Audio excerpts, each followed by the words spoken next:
A helmet is one of the most important pieces of safety gear you can wear when you're out riding your motorcycle or off-road vehicle.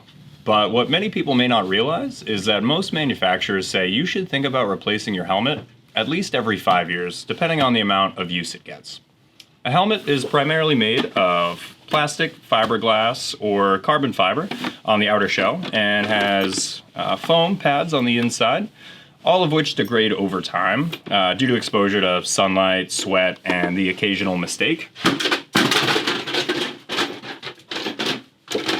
So if you're riding every day, you may want to look over your helmet and ensure everything is in working order.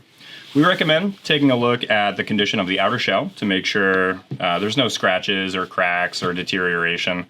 Check the foam padding and make sure there aren't any pieces missing or broken down.